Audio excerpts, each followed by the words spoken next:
మొట్టమొదటిగా చెల్లించుకుంటూ దేవుడి పిల్లలైన వాక్యం పట్ల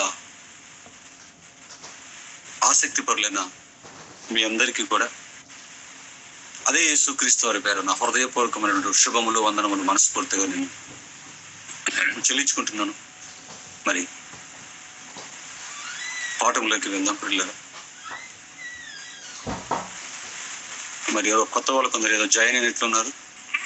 diploma in Bible theology DBTH first year లెసన్లు ఇవి. ఫస్ట్ ఇయర్ లెసన్లు వింటున్నారండి. ఎవరు నీ శత్రువు అన్నటువంటి పాఠాన్ని గడిచిన వారం ఫస్ట్ పార్ట్ని మీరు విన్నారు పిల్లరా.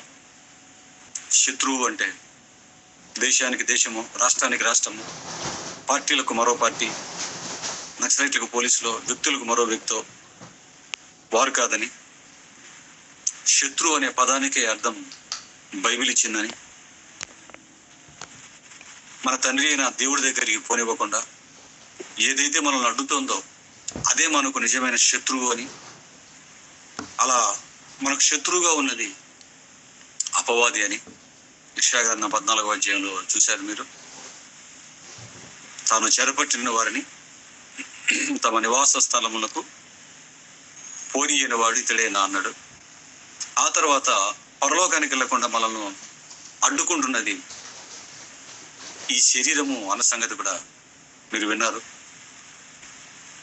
కళ్ళు మిమ్మల్ని అభ్యంతరపరుస్తాయని, చేతులు, కాళ్ళు, ఇలా శరీరంలోని ప్రతి అవయవం మనల్ని పరలోకానికి వెళ్ళనివ్వకుండా మరి అభ్యంతర కారణంగా ఉన్నాయి అనే సంగతి, చేతులు ఎలా అభ్యంతరంగా ఉన్నాయో, కళ్ళు ఎలా అభ్యంతరంగా ఉన్నాయో, కాళ్ళు ఎలా అభ్యంతరంగా ఉన్నాయో, చెవులు ఎలా అభ్యంతరంగా ఉన్నాయో, నోరు ఎలా అభ్యంతరంగా ఉంది. ఎందుకంటే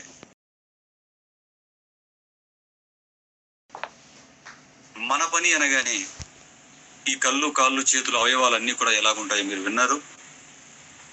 అలాగే ఈ శరీరం ఎంత మనిషిని చెరపట్టి పాపానికి తీసుకెళ్ళిపోతుందో కూడా మీరు విన్నారు. ఒక మహానుభావుడి యొక్క ఆర్తనాదాన్ని కూడా మీరు రోమిలికి రాసిన పత్రిక 7వ అధ్యాయం 18వ వచనంలో చక్కగా చదువుకున్నారు మీరు లాస్ట్ వీక్. రోమిలి రాసిన పత్రిక 7.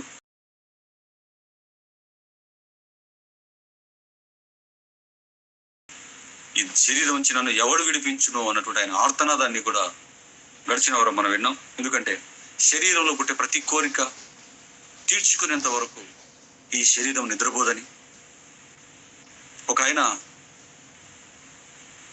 యాకోబు అనే ఒక ఆయన, ఒక స్త్రీ మీద పుట్టినటువంటి ఇష్టం, స్త్రీ మీద పుట్టినటువంటి కోరికను తీర్చుకోవటానికి, ఆమెను సొంతం చేసుకోవటానికి, తన మనసులో పుట్టినటువంటి ఆ కోరికను ఆవిడ పట్ల తీర్చుకోవటానికి సుమారు ఏంటి 14 సంవత్సరాలు రాహేల్ గారి కోసం కొలువు చేసి, 14 సంవత్సరాలు కొలువు చేస్తే, ఊడిగం చేస్తే, ఆ 14 సంవత్సరాలు కూడా ఆ కాలం అంతా ఆయనకి ఎలాగ అనిపించిందట? దినములుగా అనిపించినట్లుగా మనం బైబిల్లో చూసాం. అంటే ఒక స్త్రీని కోరుకొని ఆమెను సొంతం చేసుకోవటానికి అన్ని సంవత్సరాలు ఆయన ఊడిగం చేసి దినములుగా తోచినట్లుగా, అంటే పుట్టిన కోరికను తీర్చుకోవడానికి ఎంత ప్రయాసపడుతున్నాడో మనిషి మీరు ఆలోచించండి. అలాగే హేరోది అనే ఒక ఆవిడ కూడా, అంటే శరీరంలో పుట్టిన కోరికైనా సరే తీర్చుకున్నంత వరకు శరీరం విడిచిపెట్టదు. పగ పుట్టినా కూడా, ద్వేషం పుట్టిన, కోపం, క్రోధం పుట్టినా అది తీర్చుకునేంత వరకు కూడా ఈ దేహం నిద్రపోదని చాలా సంగతులలో మనం విన్నాం. బైబిల్లో ఒక హేరోదియ గారిని మేము చూపించాను. తాను చేస్తున్న తప్పును, తన భర్త మరణిస్తే తన బిడ్డతో పాటు ఆవిడ వెళ్ళిపోయి హేరోదుతో అక్రమ సంబంధాన్ని, మరిది వరుస వ్యక్తితో ఆవిడ సెట్ అయిపోవడం, ఒక అక్రమ సంబంధాన్ని వారు నిలుపుతూ ఉండటం, అది తప్పు. ఒక రాజే ఎలాగుంటే ఎలాగాని ఎత్తి చూపించినందుకు యోహాను గారి తల కొట్టించేంత వరకు ఆవిడ నిద్రపోకుండా, రాజ్యంలో సగం భాగం ఇస్తామన్నా సరే ఆ రాజ్య సగభాగాన్ని ప్రక్కన పెట్టి మరి ఆయన తల కొట్టించమని అడగటం, పుట్టిన పగను తీర్చుకోవటానికి దేనినైనా పక్కన పెట్టి పగ తీర్చుకున్నంత వరకు విశ్రమించకపోవటం ఒక చరిత్రలో సందర్భం చూసాం, బైబిల్లో చూసాం, బైబిల్లోని చరిత్రలో చూసాం. కానీ మనం మన చుట్టూ ఉన్న పరిసరాలను మనం గమనించినా కూడా అండి, రాయలసీమ ప్రాంతాలు, ఇది కూడా రాయలసీమ మంది, ఈ ప్రాంతాలలో పుట్టుకు చేస్తుంటారు, పగలు పార్టీలు పెట్టుకుంటారు. వారిని ఎవరైనా చంపారనుకోండి, వారిని చంపేంత వరకు విడిచిపెట్టరు. హైదరాబాద్లో రీసెంట్గా హత్యలు భయంకరంగా ఉన్నాయి. తరుణ్ అనే వ్యక్తిని చంపారు. చంపి ఇలా జైలుకి వెళ్ళిపోగానే బయటికి ఒక అబ్బాయి బెయిల్ మీద రాగానే అతను వెంటాడి మరలా పట్టుకొని దగ్గరికి లాగి అతన్ని చంపారు. ఇప్పుడు ఇంకా గ్యాంగ్ వార్లు, ఈ గ్యాంగ్ చంపితే ఆ గ్యాంగ్, వారు చంపితే వీళ్ళు చంపితే వాళ్ళు, గ్యాంగ్ వార్లు, పల్లెల్లో ఫ్యాక్షన్ నక్సలైట్లు పోలీసుల మధ్య, నక్సలైట్లను 10 మంది చంపేశారంటే మళ్ళీ వీళ్ళని 10 మంది చంపేందుకు వాళ్ళు విడిచిపెట్టరు.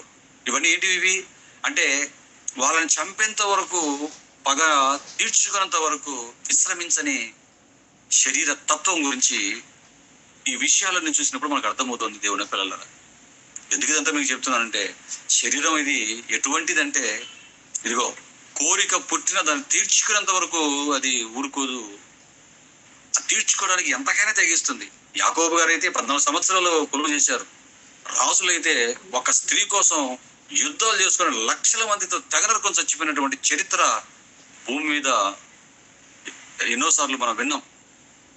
దేవుని పిల్లలారా, అంటే పుట్టే కోరికను, అది శరీరంలో కోరిక పుట్టినా, పగ పుట్టినా, కక్ష పుట్టినా, ద్వేషం పుట్టినా, వారిని అంతం చేసేంత వరకు, వాటిని తీర్చుకునేంత వరకు విశ్రమించని నిద్రపోని తత్వం ఈ శరీరానికి. చివరికి ఈ శరీరం ఎటువంటిదంటే, తాను అనుకున్నది, తాను కోరుకున్నది, తాను ఆశించింది దక్కించుకోవటానికి చివరికి లోక రక్షకునైనా పట్టించే తత్వం ఈ శరీరానిదండి, హ్యూమన్ బాడీది. నేను చెప్పిన మాట మీకు అర్థమవుతుంది అనుకుంటాను. యాకోబు గారు చేసిన కోరిక, హెరోదియా తీర్చుకున్న పగ అవి కాదు. తాను అనుకున్నది దక్కించుకోవటానికి, అనుకున్నది ఏంటి? డబ్బులు. తాను అనుకున్న డబ్బులు సొంతం చేసుకోవటానికి చివరికి లోకరక్షకుడు అని తెలిసిన, కళ్ళ ముందు చచ్చిపోయిన వారిని బ్రతికిస్తున్న, నీటి మీద కళ్ళ ముందు నడుస్తున్న, ప్రస్ఫుటంగా లోకరక్షకుడు అన్న సంగతి గురుతులతో నిరూపింపబడుతున్న చూస్తూ కూడా అంతటి లోకరక్షకుడినే మరణానికి డబ్బుల కోసం అప్పగించే తత్వం అంత ఘోరమైనదే ఈ శరీరం. ఆయనే ఇస్కరియోతు యూదా అనే ఒక శరీరం, ఇస్కరియోతు యూదా అనే ఒక ఆయన శరీరం ఆ ధనాపేక్షతో, ధన కోరికతో ఆఫ్టర్ ఆల్ 30 వెండి నాణాలకి లోకరక్షకుడిని అమ్ముకున్నాడు, మరణానికి అప్పగించుకున్నాడు. అంటే ఈ శరీరం ఎంత పాతకంతో నిండిపోయిందో మీరు ఆలోచించిన దేవుని పిల్లలు. ఇదంతా చూశాడు, ఇదంతా విన్నాడు గనుకే, అంత తెలిసిన వ్యక్తి గనుకే ఈ శరీరం నుంచి నన్ను ఎవరు రక్షిస్తారు అని ఆర్తనాదాలు చేశాడండి. ఒక శరీరంలో ఉన్నటువంటి ఒక ఆత్మ అనే ఒక వ్యక్తి పౌలు గారు. ఆలోచించండి దేవుని పిల్లలారా. రైట్, ఇంతవరకు మీరు గడిచిన వారం విన్నారు. అలాగే ఒక వచనాన్ని కూడా మీరు చదివి ఆపేశారు. ఆ వచనాన్ని చూడండి. యాకోబు పత్రిక 4వ అధ్యాయం మొదటి 2 వచనాలు. యాకోబు పత్రిక 4వ అధ్యాయం 1వ వచనం, 2వ వచనాన్ని దయచేసి చూడండి నాన్న.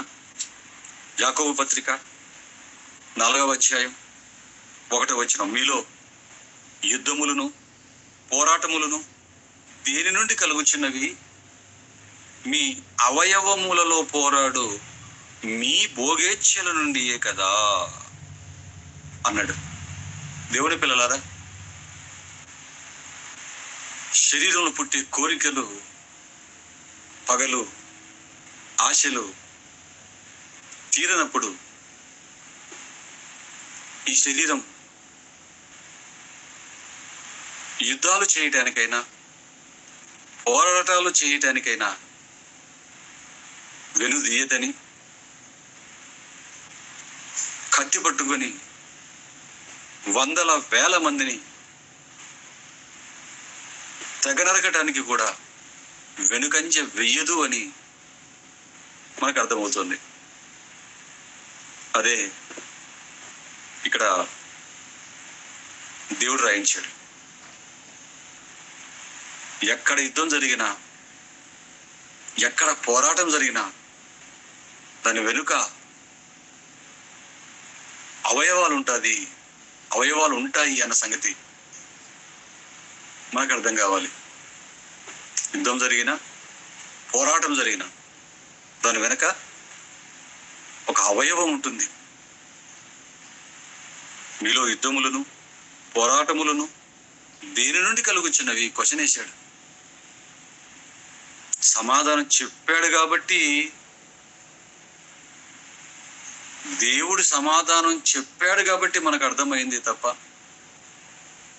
ఆయనే అర్థం చెప్పకపోతే, ఆయన చెప్పకపోతే యుద్ధాలు, పోరాటాలు భూమి మీద ఎందుకు జరుగుతున్నాయో మనం ఏదేదో అర్థం చెప్పుకునే వాళ్ళం, అసత్యంలోకి వెళ్ళిపోయేవాళ్ళం. యుద్ధం జరుగుతుంది అంటే ఇప్పుడు కూడా జరుగుతున్న యుద్ధాలు, బాంబులు వేసుకుంటున్నారు. ఇరాక్ ఇజ్రాయెల్, క్షమించండి, ఇరాన్ ఇజ్రాయెల్, ఉక్రెయిన్ రష్యా. ఇలాగ ఎందుకు ఇలా జరుగుతున్నాయి? భూమి కోసం. భూమి ఎందుకు? అనుభవించడానికి. అనుభవించేది ఎవరు? అవయవాలు. అనుభవించేది అవయవాలు. అవయవ కోరికలు తీర్చుకోవటానికి యుద్ధాలు, ఆ అవయవ కోరికలు తీర్చుకోవటానికే పోరాటాలు. అది సాయుధ పోరాటం కావచ్చు, అహింసా పోరాటం కావచ్చు, మరి ఏ పోరాటమైనా కావచ్చు. ఆలోచించండి దేవుని పిల్లలారా. అందుకే చెప్తున్నాడు, అయినా మీలో యుద్ధములను, పోరాటములను దేని నుండి కలుగుచున్నవి అన్నాడు. అడిగాడు మనల్ని, మనం చెప్పలేం. అందుకే ఆయన చెప్తున్నాడు, దేని నుంచో తెలుసా నాయన? దేని నుంచో తెలుసా? దేని నుంచి అంటే మీ అవయవములలో, అంటే మన శరీర భాగాలలో, మీ అవయవములలో పోరాడు మీ భోగేచ్ఛల నుండియే కదా అన్నాడు. యుద్ధాలు, పోరాటాలు ఎందుకు జరుగుతున్నాయని చెప్తున్నాడు? అవయవాలలో పోరాడే మీ భోగేచ్ఛల నుండియే కదా అన్నాడు. చూడండి, మీ అవయవములలో పోరాడు మీ భోగేచ్ఛల నుండియే కదా అన్నాడు. దేవుని పిల్లలారా, ఇక్కడ బాగా మీరు ఆలోచించాలి, జాగ్రత్తగా మనం ఆలోచించాలి. మంచి అద్భుతమైన పాయింట్స్ చెప్తాడండి దేవుడి వాక్యంలో. మీ అవయవములలో పోరాడు మీ భోగేచ్ఛల నుండియే కదా అన్నాడు. దేవుని పిల్లలారా, అవయవాలు ప్రతి ఒక్కరికి ఉన్నాయి. అవయవాలు మనందరికీ ఉన్నాయి. అవయవాలు ఉన్నాయంటే ప్రతి వ్యక్తి అవయవాలలో ఏం ఉంటాయంటే భోగేచ్ఛలు ఉంటాయట. భోగేచ్ఛలు. ఇచ్ఛ అంటే కోరిక. ఇచ్ఛ అంటే కోరిక. కోరికలు ఉండటం తప్పు కాదు, కోరికలను తీర్చుకోవటము తప్పు కాదు, కోరికలు ఉండడం తప్పు కాదు, కోరికలను తీర్చుకోవటం తప్పు కాదు. అవయవాలకు కోరికలను పెట్టింది దేవుడు. అవయవాలను చేసిన దేవుడు ఈ అవయవాలకు ఆయనే కోరికలు పెట్టాడు. కోరికలు తీర్చుకోవడం తప్పు కాదు, కోరికలు ఉండటము తప్పు కాదు. కానీ మానవ అవయవాలలో ఉన్న కోరికలు ఎలా మారిపోయాయి అంటే భోగేచ్ఛలుగా మారిపోయాయి. ఇచ్ఛలు కాస్త భోగేచ్ఛలుగా మారిపోయాయి.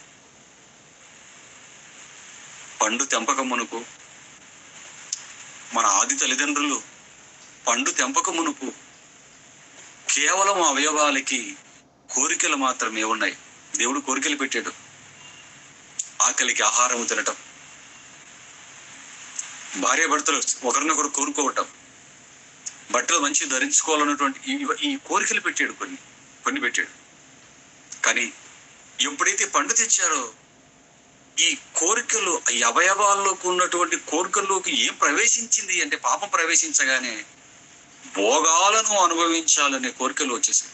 కోరికలు ఇచ్చెలు భోగేచ్ఛలుగా మారిపోయాయి. ఇచ్చెలు కాస్త భోగేచ్ఛలుగా మారిపోయాయి. ఎప్పుడైతే అవయవాలలో ఉన్న కోరికలకి భోగేచ్ఛలుగా మారిపోయాయో అవి తీర్చుకోవటానికి సకల పాపాలు జరుగుతున్నాయి. యుద్ధాలు, పోరాటాలు అన్ని జరుగుతున్నాయి. ఇంతకు అవయవాలకు భోగేచ్ఛలు ఉన్నాయని చెబుతున్నారండి. ఇంతకు అవయవాలకు ఉన్నటువంటి ఆ భోగేచ్ఛలు ఏంటండి అవి? అవయవాలకు భోగేచ్ఛలని, భోగాలను అనుభవించాలనే కోరికలు ఉన్నాయా? ఇంతకు ఏంటి అబ్బా భోగేచ్ఛలంటే అని మనం ఆలోచిస్తే, ఏమండి, కోరికకి ఇచ్ఛకి భోగేచ్ఛకి చాలా తేడా ఉంటుంది. ఇచ్ఛ అంటే ఇదిగో టైం చూసుకోవడానికి వాచ్ కట్టుకోవాలనిపిస్తుంది. తప్పు లేదు, టైం చూసుకోవడానికి వాచ్ కొనుక్కోవడం, కట్టుకోవడం. కానీ అది కోరిక. కానీ ఆ వాచ్ ₹1,00,00,000 వజ్రాలు పొదిగిన వాచ్ కట్టుకోవాలనుకున్నాం అనుకోండి, అదే భోగేచ్ఛ. ఆహారం 3 పూటల తినటం మనసు కోరుకుంటుంది. ఉదయం 1 కూర, లేదా రోజుకు 1 కూర, 2 కూరలతో, అది కోరిక. కానీ ఉదయం టిఫిన్ ₹1,00,000, మధ్యాహ్నం భోజనం ₹1,50,000, సాయంత్రం కూడా మళ్ళీ ₹1,00,000 ఖర్చు పెట్టి తినాలనుకున్నాం అనుకోండి, దాన్ని ఏమంటారు? భోగేచ్ఛ అంటారు. అలా తినేవాళ్ళు ఉన్నారా లేదా? మన ముఖేష్ అంబానీ గారి భార్య గురించి చెప్తున్నాడు ఆ సోషల్ మీడియాలో. రోజుకి ఆవిడ ఎంతో 16 లక్షలు ఖర్చు పెడుతుందంట. ఆవిడ టీకి 1 lakh ఖర్చు పెడుతుంది. దీనికింత చెప్తుంది. వీడికి పని పడలేదు కదా, అవే చెప్తుంటాడు. అటుపక్క బ్రిటన్ ఎలిజబెత్ రాణి కొడుకు కింగ్ చార్లెస్, అతను కూడా పూటకి 1,00,000 చిల్లరనే తింటున్నాడు. ఒక దగ్గర నుంచి ఒక దగ్గరికి వెళ్ళాలి, ఒక 2 వీలర్, ఒక 70,000, 50,000 ఏదో ఒకటి తీసుకుని వెళ్ళిపోవచ్చు. కానీ 15 లక్షలు పెట్టి హ్యార్లీ డేవిడ్సన్ బైక్ అదేదో కావాలనుకున్నాం అనుకోండి, అది భోగేచ్ఛ. అవసరాన్ని బట్టి ఒక కారు ఏదైనా ఒక తక్కువలో తీసుకోవడం, వెళ్ళిపోవడంలో పర్లేదు 4 వీలర్లో. కానీ ₹1,00,00,000 అవేవో కార్లు ఉన్నాయి ఇప్పుడు, కాస్ట్లీ కార్లు, రోల్స్ రాయిస్ అని ఇలాంటివి ఉన్నాయి, కొన్ని ఆడి అని ఏదో చెప్తుంటాడు. వాటి కొనుక్కోవాలి, అది భోగేచ్ఛ. పిల్లరా, మీరు ఆలోచించండి, దేవుని పిల్లలారా, మీరు ఆలోచించండి. ఒక స్త్రీని వివాహం చేసుకోవటం కోరిక ఇచ్చ. కానీ కనిపించిన ప్రతి ఒక్కరు అందగత్తెలందరూ కావాలి, 1, 2, 3 వివాహాలు కుప్పలుగా చేసుకొని దొరికిన అక్రమ సంబంధాలు పెట్టుకుంటూ వెళ్ళిపోతున్నారు అనుకోండి, దాన్ని ఏమంటాడు? భోగాలను అనుభవించాలనేటువంటి భోగేచ్ఛ అంటారు దాన్ని. ఆలోచించిన దేవుని పిల్లరా, మీకు తెలివితేటలు ఉన్నాయి కాబట్టి వీటి గురించి మీరు ఆలోచన. అలాగే బట్టల విషయంలో, ప్రతి విషయంలో, అంటే ఈ అవయవాలకు భోగేచ్ఛలు ఉన్నాయా? అరికాలు మొదలుకొని నడినెత్తి వరకు శరీరములో ఉన్న ప్రతి ఈ అవయవానికి అన్నిటికీ భోగేచ్ఛలు ఉన్నాయి. మీరు ఏమనుకో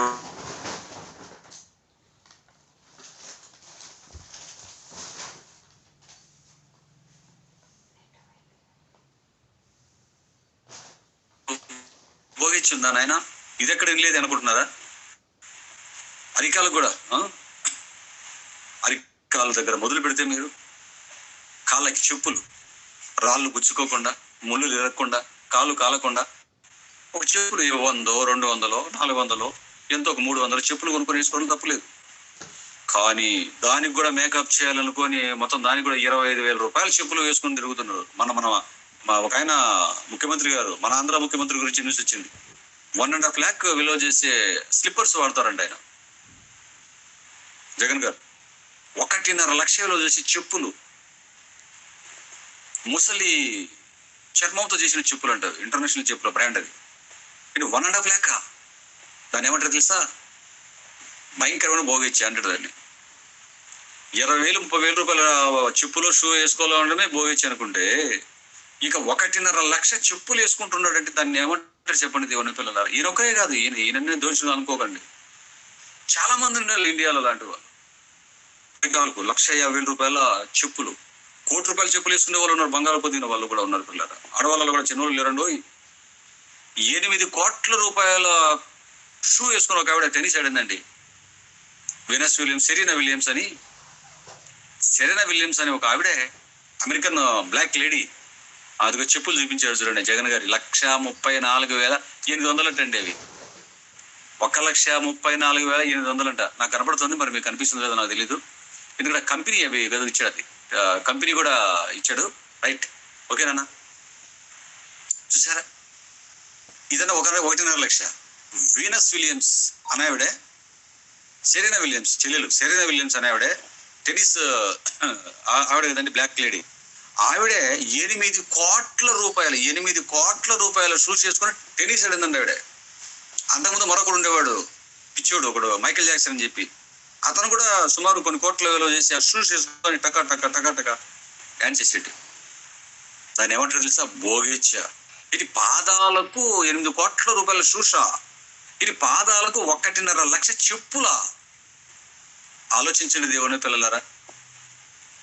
మన అభిమానాన్ని కాసేపు పక్కన పెట్టి, రాజకీయ అభిమానాన్ని కానీ మరొకటి పక్కన పెట్టి, ఒక్కసారి మనిషిగా మీరు ఆలోచించండి. అరకాలకు చూసారా? ఇంకా కాస్త పైకి రండి. అలాగా గొర్రెల దగ్గరికి వచ్చారనుకోండి, గొర్రెలకు భోగేచ్ఛలు ఉన్నాయి. కారి గొర్రెలకి, మగవాళ్ళ గొర్రెలు తక్కువ ఉన్నాయేమో కానీ ఆడవాళ్ళ గొర్రెలకు ఎక్కువ ఉన్నాయి. దానికి ఏముంది భోగేచ్ఛ? గొర్రెలకి నెయిల్ పాలిష్. ఒక రంగు వేసుకోను, గోరింటకు పూసుకొని సైలెంట్ ఉంటుందా? నెయిల్ పాలిష్ మీద పాలిష్ మళ్ళీ ఇంతగా పొడుగుగా పెంచి 2-3 రకాలు. ఇప్పుడు ఇంకా అవి వచ్చాయి 3D గోర్ల రంగులు. ఇంకా కాస్త పైకి వచ్చారు అనుకోండి, పట్టీలు. ఏ పట్టీలు పడితే ఆ పట్టీలు వేసుకుంటుందా? వజ్రాలు పొదిగినవి, గోల్డ్ పట్టీలు, వెండి పట్టీలు. ఆలోచించండి దేవుని పిల్లల. ఇలా మనం శరీరం మీదకి అలా వచ్చిన బట్టలు, తర్వాత పిక్కలు కప్పేసే బట్టలు, మామూలు బట్టలు అండి, ₹1,00,000 చేసే బట్టలు. ఆ తర్వాత నడుము చేరు వడ్డానం చూసారండి. చేతులు వేర్ల దగ్గర నుంచి ఎన్ని అండి ఉంగరాలు. ఒక ఉంగరం పెట్టుకుంటే ఊరుకుంటుందా పిల్లరా? 5,000 ఉంగరాలు. అది మామూలు ఉంగరాలా? మన ఒక ఆయన తిరుపతికి వచ్చాడండి, గోల్డ్ మ్యాన్ అయినా తిరుపతికి వచ్చాడు. మొత్తం 5 కేజీలు 6 కేజీలు బంగారు వేసుకున్నాడండి ఆయన. మెడ నిండా అవే, చేతులకు భయంకరంగా వేసుకొని వచ్చాడు.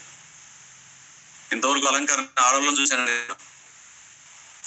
చూశానండి, అలంకరణ ప్రియులుగా. మొత్తం మొద్దుకున్నాడు నెత్తి వరకు. ఈ అవయవానికి ఏదన్నా చెప్పిన ముక్కుకు కూడానండి, చెవులకండి, ఈ కింద పెడితే పర్లేదు, మళ్ళీ ఇట్లా రింగులు ఉంటాయండి. మళ్ళీ ఈతలకు మళ్ళీ దీనికి ఒకటి కిరీటి ఏదో పెడతాడు పిల్లల. దేనికి లేవు చెప్పండి? ఏమిటి ఈ అవయవానికి భోగించలేదని చెప్పండి. నాలుక కూడా భోగించి, దానికి ఒక పూస అండి. ఇంకా మెడకు చెప్పవసరం లేదు. భయంకరమైనటువంటి భోగించలండి శరీరానికి. ఏమిటి తల వరకు బాగానే ఉందండి, మరి వెంట్రుకలకి ఏముందండి? మీరు ఇప్పుడు దొరికిపోయారండి వ్యవసాయం గారు. వెంట్రుకలకి ఏముందండి భోగించేవారు మీరు? ఇది ఒకరు చూపించాడు చూడు, వాడు అబ్బా ఎలా ఉన్నాడు చూడు, మహానుభావుడు. చూడండి, అది పాములు వేసుకున్నట్టు వేసుకున్నాడు మెల్లో. ఏమండి ఏంటి కళ్ళకు భోగించిందని? కళ్ళకు ఆ స్పెట్స్ లక్షల విలువ చేసే ఆ స్పెట్స్ అండి అవి. చూడండి దేవుని పిల్లరా. ఏంటి తలకి లేదండి భోగేచ్చా? తలకు వెంట్రుకలకు లేదంటారా? వెంట్రుకలు లేదా? వేసుకున్న అతను పెట్టుకున్న టోపీ చూడండి, ₹1,00,000 ఉంటుంది అది. పూర్వకాలం రాజులైతే కిరీటాలు పెట్టేవాళ్ళు. ఆడవాళ్ళు అయితే ఇంక మొత్తం ఇక్కడ నుంచి పెట్టారని కింద జడ వరకు మొత్తం ఎన్నండి, మొత్తం తలకు అవి నాకు పేర్లు తెలియదు. అవన్నీ వేసుకొని ఏదో చేతులు ఉంగరాలు చూడండి.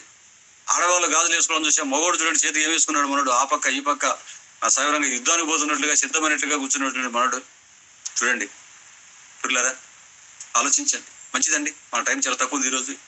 అలాగే మన ఒకతను ముంబైకి చెందిన ఒక అతను ఏం చేశాడు? ₹5,00,00,000 షర్ట్ వేసుకున్నాడండి. ₹5,00,00,000 షర్ట్, బంగారు షర్ట్ వేసుకున్న వాళ్ళు బయటకు వచ్చాడు, ఎత్తుకెళ్ళిపోయినారు, చంపేసి ఆ షర్ట్ తీసుకుని వెళ్ళిపోయారు. పిల్లలు మీరు ఆలోచించండి. దేవుడు చెప్పిన మాటలు ఎంత నగ్న సత్యాలు మీరు ఆలోచించిన దేవుని పిల్లలారా. భోగేచ్ఛలు, ప్రతి అవయవానికి భోగేచ్ఛండి. దీనికి లేదు అంటానికి లేదు దేవుని పిల్లలారా. ప్రతి అవయవం భోగేచ్ఛలతో ఉంది. అదే అన్నాడు, మీలో యుద్ధములను పోరాటములను దేని నుంచి కలుగుచున్నవి? మీ అవయవములో పోరాడు మీ భోగేచ్ఛల నుండియే కదా. అంటే అవయవాలకు భోగేచ్ఛలు ఉంటాయి. ఏమండి, ఇప్పుడు చూపించిన ఫొటోస్ లో ఆడవాళ్ళు మగవాళ్ళని చూసి మీరు వాళ్ళు మాత్రమేనండి సీఎం గారే వేసుకున్నారండి, లేకపోతే వీనస్ విలియమ్సే, సెరీనా విలియమ్సే వేసుకుందండి 8 కోట్ల రూపాయల షూస్, మాకు లేవని అనకండి. పేదవాడికి కూడా ఉంటాయి. లేవు కాబట్టి, అవకాశం లేదు కాబట్టి వేసుకోవట్లేదు. మనమేం తక్కువలేం కాదండి. లేదు కాబట్టి ఇలా ఉన్నాం. మనం కూడా మనకు ఉన్నంతలో పీక్ లెవెల్లో వదులుతాం. మన స్థితి, మన స్తోమత ఇంత కాబట్టి ఇంతతో మనం వచ్చేసాం. మనకు కూడా 1 లక్ష కోట్లు 2 లక్షల కోట్లు ఉన్నాయనుకోండి, మనం కూడా మెలికలు తిరుగుతాం. ఆలోచించిన దేవుని పిల్లలారా, వారిని మాత్రం చూపించడానికి లేదు. భూమి మీద పుట్టిన ప్రతి శరీరానికి ఉన్న అవయవాలకి ఏమున్నాయంటే భోగేచ్ఛలు అన్నాడు చూడండి. మీ అవయవములలో పోరాడు మీ భోగేచ్ఛల నుండి కదా పిల్లరా. ఒక మంచి పదాన్ని ఇక్కడ వేసాడు దేవుడు. మీ అంటే శరీర అవయవాలకు భోగేచ్ఛలు ఉన్నాయి, కానీ ఏమంటున్నాడు?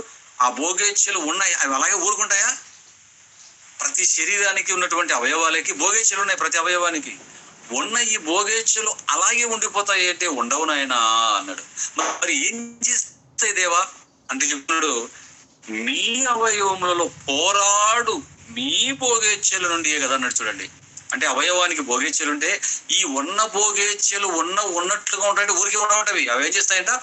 అవయవాలను పోరాడుతాయంట. మీ అవయవములలో పోరాడు మీ భోగేచ్ఛల నుండి కదా. పోరాడుతాయంటే అవయవాలు పోరాటం అంటే మంచి తిండి లేకపోతే తట్టుకోది శరీరం, మంచి బట్ట లేకుండా తట్టుకోది శరీరం. అది కావాలి ఇది కావాలి. అందుకేనండి ఒక టార్గెట్ పెట్టుకుంటారు ఆడళ్ళు.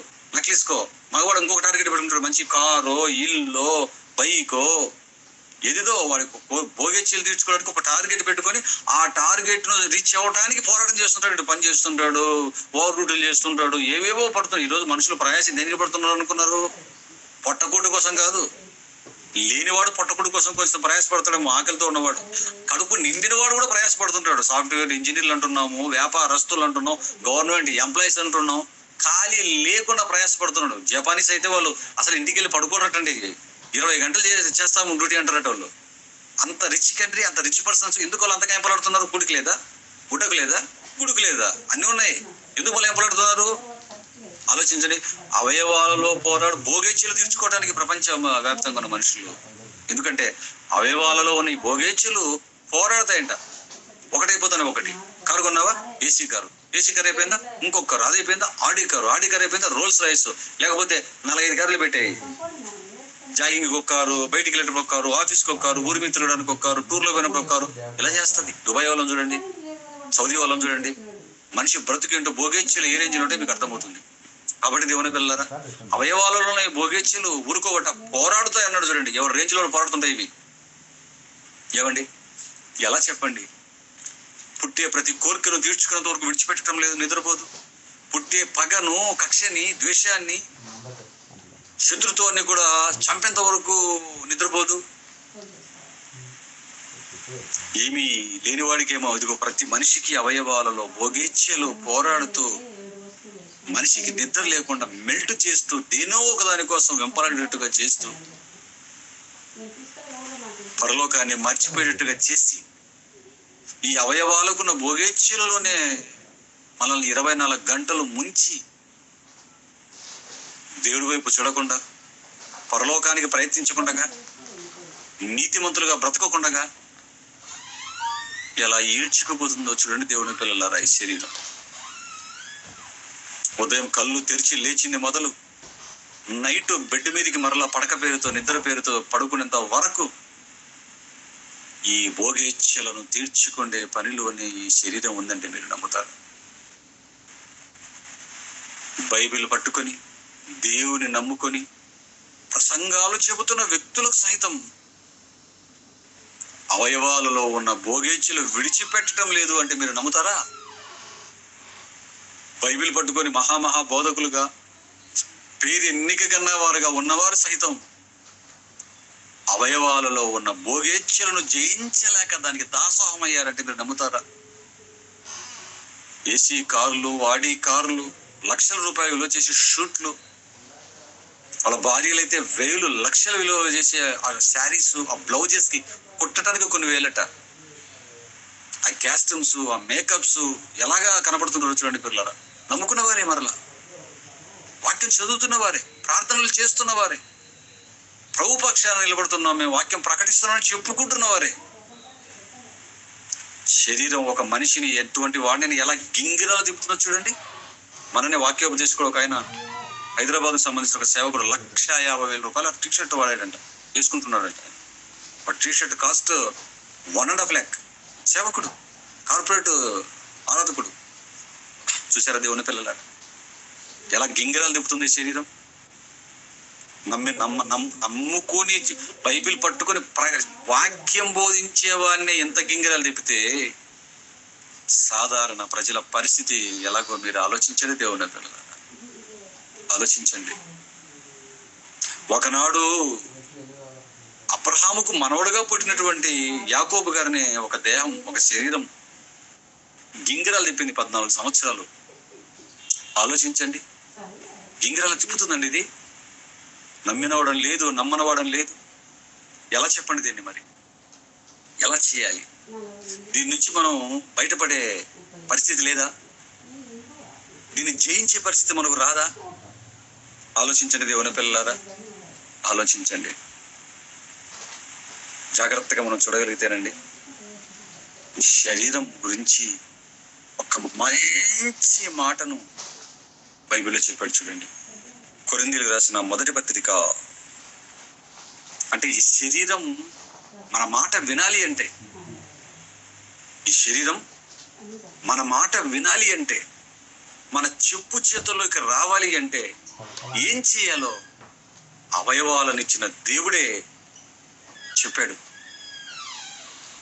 అందుకే శరీరాన్ని లొంగదీయటం ఎలా అని పెట్టి ఉంటాయి లెసన్లలో 20వ లెసన్గా, శరీరాన్ని లొంగదీయటం ఎలా. సబ్హెడింగ్ అయినా పెట్టుకోండి దీన్ని. ఇప్పుడు మరి శరీరాన్ని ఎలా లొంగదీయాలి? ఎవరిని శత్రువు పోయిన వారం, ఈ వారం శరీరాన్ని లొంగదీయటం ఎలా. ఇంత భయంకరమైన పోరాడే భోగేచ్ఛలతో రగిలిపోయేటువంటి శరీరాన్ని దుప్పటి కప్పుకొని మంచం మీద కళ్ళు గట్టిగా మూసుకొని అలా కప్పుకొని పడుకున్నా సరే రగిలిపోతుంది శరీరం. కాసేపు పోగానే కోరికలతో, భోగేచ్ఛలతో కళ్ళు మూసుకొని పడుకున్నా సరే రగిలిపోతుంది. ఇది ఉడక పడుకోబెట్టుకోద్దు, నేను తిప్పుతుంటుంది మైండ్ని. అవి తీసుకో, ఇవి తీసుకో, అదే అనుభవించి, ఇది అనుభవించి, అది లేదు, ఇది లేదు. ఆలోచించిన దేవుని పిల్లలారా, వృద్ధులను సైతం విడిచిపెట్టకుండా 5 సంవత్సరాల పిల్లలని పాడు చేయించే స్థితికి వెళ్ళిపోతుందంటే భోగేచ్ఛలు శరీరాన్ని. పరిస్థితి ఎలాగుందో మీరు ఆలోచించిన దేవుని పిల్లలారా, ఆలోచించండి. అందుకే మరి దీన్ని లొంగదీసే మార్గం ఏం లేదా? దీన్ని బెండు తీసే మార్గం ఏం లేదా? దేవుడి మార్గంలో నడిపించే మార్గం ఏం లేదా? దీన్ని అది చెప్తున్నాడు. శరీరాన్ని ఎలా లొంగ తీయవచ్చో, ఎలా లొంగ తీయాలో మహానుభావుడు పత్రిక రాస్తూ అపోస్తలుడైన పౌలు గారు కొరింథీయులకు రాసిన మొదటి పత్రిక 9వ అధ్యాయం 27వ వచనం చూడండి.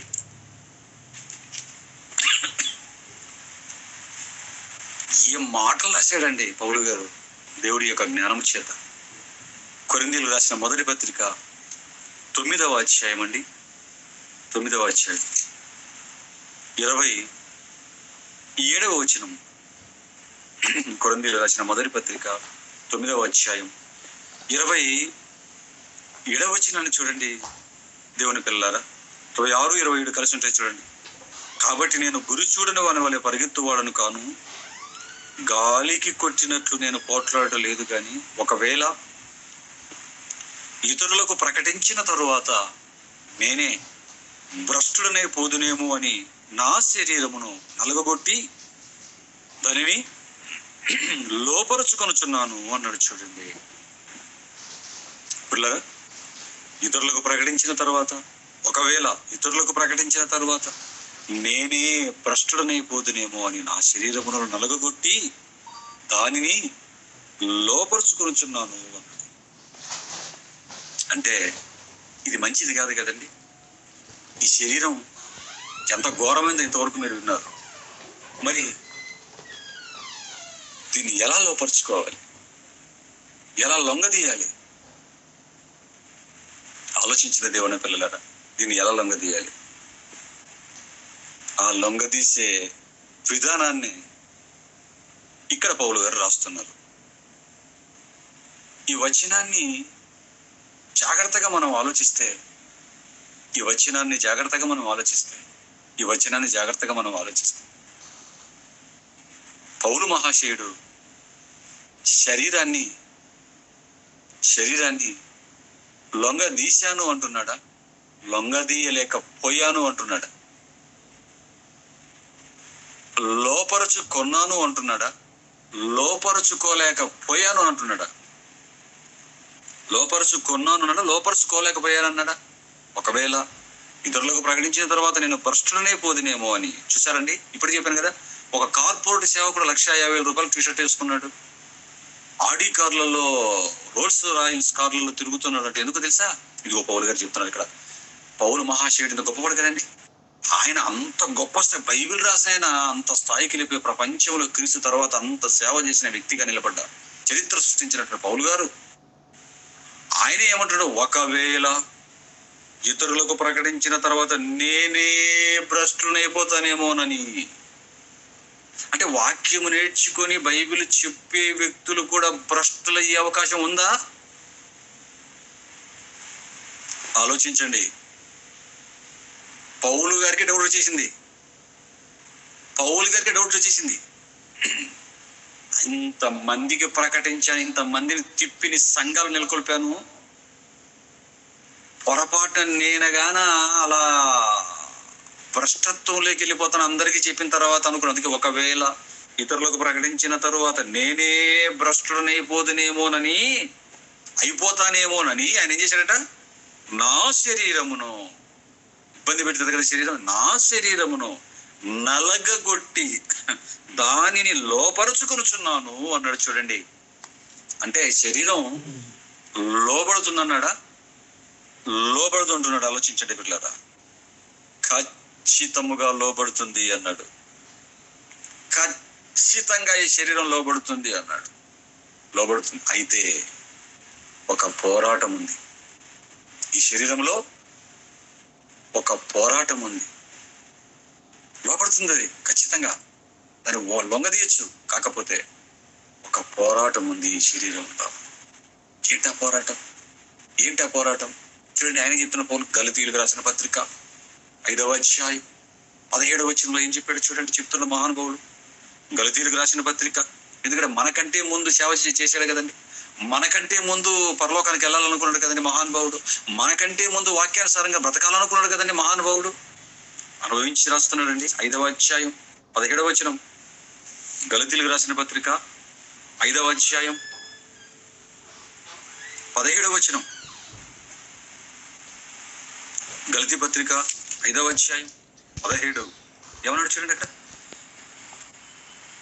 శరీరము ఆత్మకును, ఆత్మ శరీరముకును విరోధముగా ఆపేక్షించును. మరలా చదువుతాను చూడండి. శరీరము ఆత్మకును, అంటే మనిషి రెండింటి కలయిక. ఒకటి శరీరం, 2 ఆత్మ. మనిషి రెండింటి కలయిక అండి. ఒకటి శరీరం, 2 ఆత్మ. అయితే శరీరం ఆత్మకు, ఆత్మ శరీరమునకు విరోధముగా కోరుకుంటాయట. ఈ రెండు విరోధముగా, అంటే ఒకదానికొకటి వ్యతిరేకం అన్నాడు. ఇవి ఒకదానికొకటి వ్యతిరేకముగా ఉన్నవి కనుక మీరేవి చేయ నిశ్చయింతురో వాటిని చెయ్యకుందురు.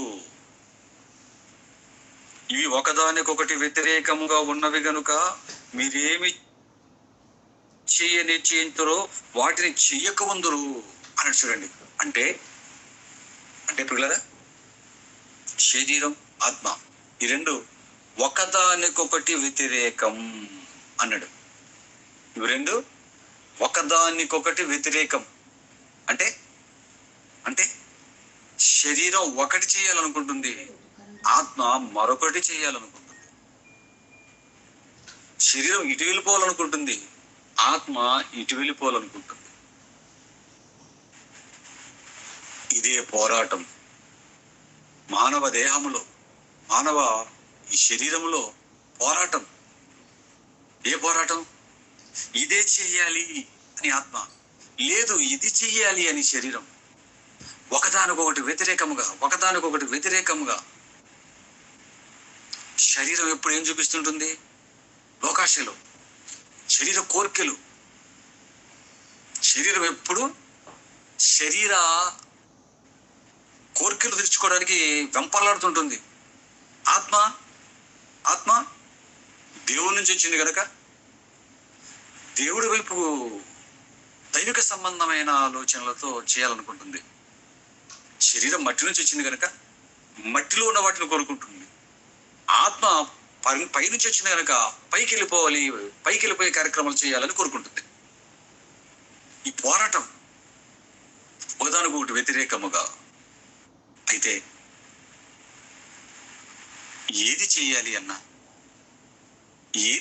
అన్నా ఒక దాని మీద ఆధారపడి ఉంటుంది. ఈ రెండు వ్యతిరేకంగా ఉన్నాయి కదా, ఒకదాని మీద ఒకటి పోరాటంతో. ఏది చేయాలి అన్నా ఒకదాని మీద ఆధారపడి ఉంటుంది. ఇంతకు ఏంటది? శరీరానికి ఆత్మకు మధ్యలో ఉన్నది. శరీరానికి ఆత్మకు మధ్యలో ఉన్నది ఇంతకు ఏంటది అని మనం జాగ్రత్తగా ఆలోచిస్తే, రోమీయులకు రాసిన పత్రిక, మన సొంత ఆలోచనతో మనం వెళ్ళాల్సిన అవసరం లేదు. బైబిల్ చక్కటి వివరణ ఇచ్చింది చూడండి. రోమీయులకు రాసిన పత్రిక 8వ అధ్యాయం, రోమీయులకు రాసిన పత్రిక 8వ అధ్యాయం 5వ వచనాన్ని చూడండి నాన్న. రోమీయులకు రాసిన పత్రిక, అపోస్తలుడైన పౌలు గారు రోమీయులకు రాసిన పత్రిక 8వ అధ్యాయం 5వ వచనం. రోమపత్రిక 8:5 ఎంత చక్కగా చెప్పింది చూడండి బైబిల్లో. పౌలు గారు రాస్తున్నారు చూడండి. శరీరానుసారులు శరీర విషయముల మీద మనస్సుంతురు, ఆత్మానుసారులు ఆత్మ విషయముల మీద మనస్సుంతురు. వా, ఏం లింక్ ఇచ్చాడండి అపోస్తలుడైన పౌలు గారు. శరీరానుసారులు శరీర విషయముల మీద మనస్సు ఉంచుతారంట, ఆత్మానుసారులు ఆత్మ సంబంధించిన విషయాల మీద మనసు ఉంచుతారట.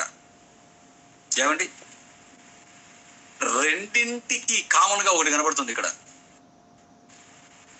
రెండింటికి కామన్ గా ఒకటి కనబడుతుంది. ఇప్పుడు చెప్పాను కదా, ఈ రెండు ఒకదానికి ఒకటి వ్యతిరేకంగా పోరాడుకుంటుంటే ఏది చేయాలి అన్న మధ్యలో ఒక దాని మీద ఆధారపడి ఉంది అని చెప్పాను కదా. ఇంతకు ఆధారపడినది దేని మీద అంటే అదే మనస్సు అంటున్నాడు. అదే మనస్సు ఒకటే, మనిషికి మనస్సు ఒకటే. కానీ నీవు శరీరానుసారంగా జీవిస్తున్నప్పుడు శరీరానుసారమైన మనస్సుగా మారిపోతావు. ఆత్మానుసారులు ఆత్మ విషయం మీద మనసుంటారు, శరీరానుసారులు శరీర విషయం మీద మనసుంటారు, ఆత్మానుసారులు ఆత్మ విషయం మీద మనసుంటారు అన్నాడు. జాగ్రత్తగా మీరు ఆలోచించాలి, వినాలి. మనసు ఒకటే. అయితే ఈ మనస్సు ఎటువైపు అయితే మొగ్గు చూపుతుందో అటువైపు మనం వెళ్ళిపోతాం.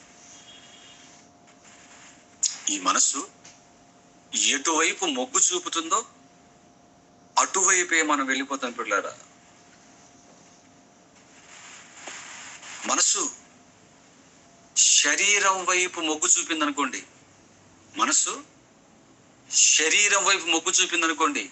శరీర కార్యక్రమాల్లో వెళ్ళిపోతాం మనం. ఈ మనస్సు అంటే శరీరానికి ఆత్మకు మధ్యలోనే మనస్సు ఆత్మ వైపు మొగ్గు చూపిందనుకోండి, ఆత్మానుసారమైన కార్యక్రమాలలో వెళ్ళిపోతాం మనం. అందుకే శరీరానుసారమైన మనస్సు, శరీరానుసారులు శరీరమైన విషయాల మీద మనసుంతురు, ఆత్మానుసారులు ఆత్మ విషయముల మీద మనసుంతురు. మనసు ఒక్కటే. శరీరం వైపు తూగిందా శరీరానుసారమైన మనుషులం అయిపోతాం. ఈ మనసు ఆత్మ వైపు తూగిందా ఆత్మానుసారం అయిపోతాం మనం. కింద ఒక్క మాట చదవండి, తర్వాత విప్పుతాను ఈ మూడిని.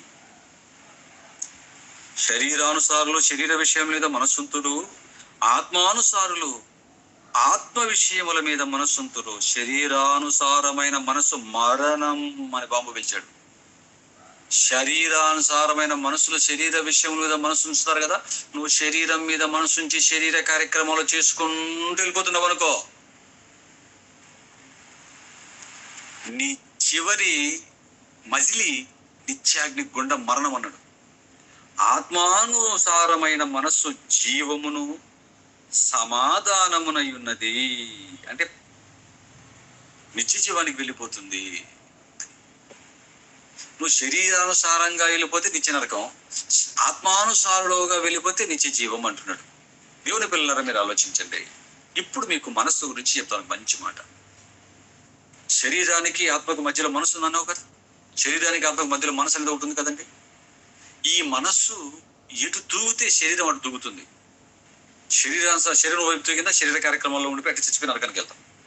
ఆత్మ వైపు తూగిందా మనస్సు ఆత్మ కార్యక్రమాలు చేసుకుని అలాగా దైవ కార్యక్రమంలో పరలోకానికి వెళ్ళిపోతాం.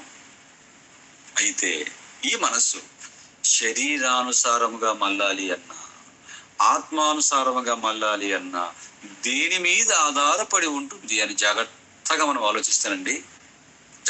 ఆలోచిస్తే మనం శరీరాను సంబంధమైనవన్నీ కూడా బాగా వింటూ బాగా తెలుసుకుంటూ శరీరానుసారులతో తిరుగుతున్నాం అనుకోండి, శరీరాన్ని శరీర కార్యక్రమాల్లో ఉంచామనుకోండి మనం, అప్పుడు మనసు శరీర కార్యక్రమాలు మరలిపోయి అటు వెళ్ళిపోతుంది. ఇది ఇంకా నరకానికి. శరీర కార్యాలు అంటే తినటం, తాగటం, తిరగటం, బాగా అనుభవించటం, కడుపు నిండా తినటం, ఏమండి బాగా కట్టటం, ఊరి మీద అచ్చోసిన ఆంబోతుల్లాగా తిరగటం, తిని సంపాదించడం, తిరగటం, ఇలా తిరగడంతో ఏదో ఒక రోజు రాలిపోతుంది, నరకానికి వెళ్ళిపోతుంది. ఆలోచించండి దేవుని పిల్లలు. అంటే మన శరీర సంబంధించిన వాటి మీద ఎక్కువ వింటూ, వాటిని ఆలోచిస్తూ, వాటిని సెల్ ఫోన్లలో చూస్తూ, టీవీలలో వాటిని చూస్తూ, అటువంటి వారితోనే ఫ్రెండ్షిప్ చేస్తున్నాం అనుకోండి, మనసు జాగ్రత్తగా శరీరం వైపు మొగ్గు చూపుతుంది, అంతే వెళ్ళిపోతుంది అలాగా. అదే ఇప్పుడు ఆత్మానుసారమైన మనస్సు కావాలంటే ఏం చేయాలి? ఇప్పుడు బైబిల్ చదువుకుంటూ, మంచి వాక్యాలు వినుకుంటూ, మంచి పాఠాలు నేర్చుకుంటూ, దేవుని పిల్లలతో ఫ్రెండ్షిప్ చేసుకుంటూ, చర్చికి క్రమం తప్పకుండా బాగా వెళ్ళి సబ్జెక్టు నేర్చుకుంటూ, మీటింగ్లకి, ఇటువంటి క్లాసులకి, సెమినార్లకు వెళ్ళిపోతూ, దేవుడి పిల్లలతో కలిసి ఇలాగ బైబిల్ చదువుకుంటూ చక్కగా ఉన్నాం అనుకోండి, ఈ మనసు ఏమైపోతుందంటే అలాగా ఆత్మ వైపు మొగ్గు చూపుతుంది. అప్పుడు శరీరం తన కార్యక్రమాలను పక్కన పెట్టి ఆత్మ శరీరం రెండు ఆత్మ కార్యక్రమాల మీదకి వెళ్ళిపోతాయి. శరీర కార్యక్రమంతో మనం మనసు పెట్టుకునేటి ఉన్నాం అనుకో, ఆత్మ కూడా శరీరం వైపే మొగ్గు చూపుకొని మొత్తం మూడింటి వెళ్ళిపోతాయి. కాబట్టి మనం ఎప్పుడైతే వాక్యం బాగా చదువుకొని ప్రార్థన చేసుకుంటూ, వాక్యాలు మంచి టాపిక్స్ వింటూ ఇలా నేర్చుకుంటున్నాం అనుకో, ఆత్మబలం పొందుకుంటుంది. మనసు అలాగా మొగ్గు చూపుతుంది ఆత్మ వైపు, అలాగా దైవిక కార్యక్రమాల్లో వెళ్ళిపోతాం, దేవుడి పనుల్లో ఉంటాం. ఆలోచించండి దేవుని పిల్లల, అదే చెప్తున్నారు ఇక్కడ. శరీరానుసారమైన మనస్సు, ఆత్మానుసారమైన మనస్సు వల్ల దేవుని పిల్లల, దేవుడు ఈ శరీరానికి ఒక అద్భుతమైన లక్షణాన్ని పెట్టాడు. అలా చెప్తాను, దేవుడు ఈ శరీరానికి ఒక అద్భుతమైన లక్షణాన్ని పెట్టాడు. ఇంతకు ఏంటి లక్షణం అంటే, దేనికి అలవాటు చేస్తే దానికి అలవాటు పడుతుంది శరీరం. ఈ అవయవాలు భోగించలతో ఉన్నాయి కదా, ఈ అవయవాలన్నీ కూడా భోగించలతో. దీన్ని దేనికి అలవాటు చేస్తే దానికి అలవాటు పడిపోతుంది. ఇది అంత గొప్ప మంచి లక్షణాన్ని దేవుడు దీనికి ఇచ్చాడు శరీరానికి దేవుడు ఇచ్చిన లక్షణం ఏంటంటే, దేనికి అలవాటు చేస్తే దానికి అలవాటు పడుతుంది, అది చెయ్యకుండా ఉండలేకపోతుంది. ఉదాహరణకి రోజు టీ తాగే వాళ్ళు ఉంటారు, ఉదయం, మధ్యాహ్నము, సాయంత్రము, నైట్ కూడా కొట్టేవాళ్ళు ఉంటారు, 4 పూట్ల 5 పూట్ల కూడా వెళితే. మరికొందరు గంటకోసారి తాగే వాళ్ళు ఉంటారు, మహానుభావులు. ఏమండి, ఇలా టీ అలవాటు ఉన్న వాళ్ళని, బాగా టీ తాగే వాళ్ళని, ఒక పూట మీరు టీ ఆపేయండి, ఉదయం టీ చేయడం మానేయండి. ముఖ్యంగా ఆఫీసులలో ఉంటారు, వీళ్ళు గవర్నమెంట్ ఆఫీసులు, ప్రైవేట్ సెక్టార్లో పనిచేసుకునే వాళ్ళు ఉంటారు. ఒక్క పూట ఆపని టీని, అప్పుడు పని చేయడానికి ఇలాగా తలగిరుకుని ఉంటారు, అలాగే ఉంటారు. ఏమనండి, దిక్కు తెలియట్లేదండి బాబా టీ లేకపోతే, ఆ టీ తెప్పించండి, మైండ్ పని చేయట్లేదు అంటారు. చూసారా, ఒక్కరోజు ఆపడిక తట్టుకోలేరు వాళ్ళు, ఉండలేరు వాళ్ళు. ఏదో ఒకలాగా మొత్తానికి ఉడికి నీళ్ళైనా వేడి నీళ్ళైనా సరే చేసుకుని తాగేస్తారు వాళ్ళు, పంచదార వేసుకుని, ఆ టైపు. అంటే రోజు టీ తాగే వాళ్ళని ఒకరోజు టీ తాగలేకపోతే ఉండలేరు. రోజు 12 గంటలకు పడుకునే వాడిని 8 గంటలకి పడుకోబెట్టండి, లైట్ అర్పసి ఫ్యాన్ వేసి, అస్సలు నిద్రపోడు. దుప్పటి కప్పుకొని మెలకుగానే ఉంటాడు తప్ప నిద్రపోడు. ఎందుకంటే ఈ శరీరానికి 12 గంటలకు పడుకోవడం అలవాటు చేశాడు. రోజు 8 గంటలకు పడుకునేవాడిని అలాగే కూర్చోబెట్టి నువ్వు 12 గంటలకే పడుకోవాలని చెప్పి కూర్చోబెట్టండి, కూర్చోనని నిద్రపోతాడు వాడు. ఎందుకు? శరీరానికి అలా అలవాటు చేశాడు. రోజు మందు తాగేవాడు ఉంటాడు, మందు తాగకుండా ఆపేమనుకో వాడు ఉండలేడు. ఇలా చేతులు ఉణుకుతాయి వాడికి, ఖచ్చితంగా పడాల్సిందే మందు వాడికి. మాంసాహారం రోజు తినేవాడికి ఆకుకూరలు పెట్టండి. కొందరు ఉంటారు ముక్కలేంది ముద్దైన దిగదంటారు. మాకు ముక్క లేకుండా ముద్ద దిగదండి అని చెప్తారు. పోతాడు తొందరగా వాడు ముక్క తినేవాడు. ఏమండి ముక్కలేంది ముద్దైంది కదంటుంటారు. అంటే వాడికి 3 పూట్ల నాన్ వెజ్ కావాలి వాడికి. ఆలోచించండి దేవుని పిల్లలారా, ఈ శరీరం ఏంటంటేనండి దేనికి అలవాటు చేస్తే దానికి అలవాటు పడుతుంది. దేనికి అలవాటు చేస్తే దానికి అలవాటు లేని మందు తాపండి వామిటింగ్ చేసుకుంటాడు. అలవాటు లేని టీ తాపండి, టీ అలవాటు లేనిడికి కడుపులో కొంచెం గొడుగులు ఆడుతున్నట్టు అంటాడు. ఆలోచించండి దేవుని పిల్లలారా, అంటే ఈ శరీరానికి దేవుడు పెట్టిన మంచి లక్షణం ఏంటంటే దేనికి అలవాటు చేస్తే దానికి అలవాటు పడుతుంది. రోజు పనిచేసేవాడిని ఖాళీగా పెట్టండి, ఉండలేడు వాడు, ఏదో పని చేయాలంటాడు. రోజు 3 పూట్ల తిని ఉదయం సాయంత్రం నిద్రపోయేవాడిని ఉదయం నుంచి పనులు పెట్టండి, అమ్మ బాబోయ్ నా వల్ల కాదంటాడు. ఆలోచించండి దేవుని పిల్లలారా, ఆలోచించండి. ఈ శరీరానికి ఒక మంచి లక్షణం. దీన్ని ఏం చేయాలి మనం? దీన్ని ఏం చేయాలి? దేవుడి కార్యక్రమాలలో పెట్టి అలవాటు చేయాలి. ఒక మంచి మాట చూడండి, పౌలు గారు చెప్తున్నాడు, మంచి మాట. ఎందుకంటే ఈ శరీరానికి మన సినిమాలు, షికారులు, సెల్ ఫోన్, రోజు సెల్ ఫోన్ అలవాటు చేసామనుకోండి. కొందరు ఉంటారు ఉదయం నిద్ర లేకనే సెల్ ఫోన్ కోసం వెంపడతారు. నిద్ర లేగానే మొబైల్ చూడాలి, ఏం మెసేజ్లు వచ్చాయి, ఇన్స్టాగ్రామ్లు ఏమొచ్చాయి, ఫేస్బుక్లు ఏమొచ్చాయి, వాట్సాప్లు ఏమొచ్చాయి, యూట్యూబ్లో కొత్త ఏమి చేశాడు, అవి చూసుకున్న తర్వాతే వాడు బాత్రూమ్ వెళ్తాడు. మహానుభావులు ఉన్నారు కొందరు, బాత్రూంలో కూడా కూర్చొని సెల్ ఫోన్ అలాగా చూసిన వాళ్ళు ఉన్నారు, ఎక్కువ ఉన్నారు. 50% పైన ఉన్నారు ఈ కాలం. అంటే వాడు దానికి అడిక్ట్ అయిపోయాడు, అలవాటు చేసాడు దానికి వాడు శరీరాన్ని. ఎక్కడున్న టంగనగా టక్క తీసుకుని సెల్ ఫోన్ చూసుకుని ఉంటాడు. కొందరు ఉన్నారండి, ఈ మధ్య చూశానండి పులివెందుల్లో, మా చెల్లెలు కూతురులు 2 ఉన్నారండి. మా చెల్లెలు కూతురులు ఉన్నారు నాయన, ఉదయం లేచి పాసుమోహంతో సెల్ ఫోన్ పట్టుకున్నారంటే నైట్ పడుకునేంత వరకు వాళ్ళు సెల్ ఫోన్లోనే గడుపుతారండి. వాళ్ళంతా కూడా మొత్తం ఇన్స్టాలో, దీంట్లో సోషల్ మీడియాలోనే. ఇంకా మ్యారేజ్ కూడా కలదు మహాతల్లులకి. ఆలోచించండి దేవుని పిల్లలారా, ఎలాగ అడిక్ట్ అయిపోయారు సెల్ ఫోన్కి. అలవాటు ఏమండి? అలవాటు అంటే దేనికి అలవాటు చేసి దానికి అలవాటు పడుతుంది. ఎందుకంటే మన శరీరాన్ని దేవుడి కార్యక్రమాలకు అప్పచెప్పాలి అన్నా, మన శరీరాన్ని లోక సంబంధమైన వాటికి అప్పచెప్పాలి అన్నా అది మన చేతుల్లోనే ఉంది. మంచి మాట ఇప్పుడు చూడండి, అద్భుతమైన మాట చెప్పాడు దేవుడు. రోమీయులకు రాసిన పత్రిక 6:13 చూడండి అన్న, ముగిద్దాం. రోమపత్రిక టైం అయిపోయింది. రోమపత్రిక 6:13 మరియు మీ అవయవములను అంటే శరీర అవయవాలని, శరీర పార్ట్స్ని, కళ్ళు, కాలు, చెయ్యి, ముక్కు, నోరు ఇవన్నీ ఉన్నాయి కదా, మీ అవయవములను దుర్నీతి సాధనములుగా పాపమునకు అప్పగింపకుడి. అయితే మృతులలో నుండి సజీవులు మనకు, మీకు మీరే అనుకోండి. అయితే దేవుడు నమ్మారు కదా, నమ్మిన తర్వాత మీరే అయితే మృతులలో నుండి సజీవులం అనుకొని, ముందు నువ్వు చేయించుకో, మృతులలో నుండి సజీవులం అనుకొని మిమ్మును మీరే దేవునికి అప్పగించుకొనుడి. మీ అవయవములను నీతి సాధనములుగా దేవునికి అప్పగించుడి. ఏమి సూత్రాలు చెప్పాలండి దేవుడు, ఏమి సూత్రాలు చెప్పాడు చూడండి. అంటే దుర్నీతి సాధనములుగా పాపానికి అప్పగించాలన్నా, నీతి సాధనములుగా దేవునికి అప్పగించాలి అన్నా, ఏమండి ఎవరి చేతుల్లో ఉంది? దేవుడి చేతుల్లో ఉందా? మన శరీరాన్ని పాపానికి కానీ నీతికి కానీ అప్పగించాలంటే మన చేతుల్లో ఉందా? మన అవయవాలను దేనికి అప్పగించాలో మన చేతుల్లోనే ఉంది అన్నాడు చూడండి. దుర్నీతి సాధనములుగా పాపానికి అప్పగించద్దండి నాయన అంటే నీ చేతులు ఉంది కాబట్టి అప్పగించవద్దు నాయన అంటున్నాడు.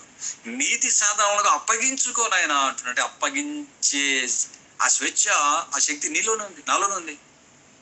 నా అవయవాలని నీతి సాధనములుగా దేవుడికి అప్పగించాలి అన్నా, మన అవయవాలని దుర్నీతి సాధనములుగా పాపానికి అప్పగించాలన్నా మన చేతుల్లోనే ఉంది అంటున్నాడు చూడండి దేవుని పిల్లలారా.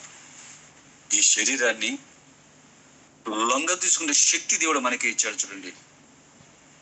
ఆలోచించండి దేవుని పిల్లలారా. ఇప్పుడు కొరింథీయులు రాసిన మొదటి పత్రిక 9:27 రండి. మళ్ళీ అక్కడి నుంచి ఇక్కడికి వచ్చాం, శరీరాన్ని ఎలా లొంగదీయాలి అని. కొరింథీయులు రాసిన మొదటి పత్రిక 9:27 చూడండి, ముగించేస్తాం.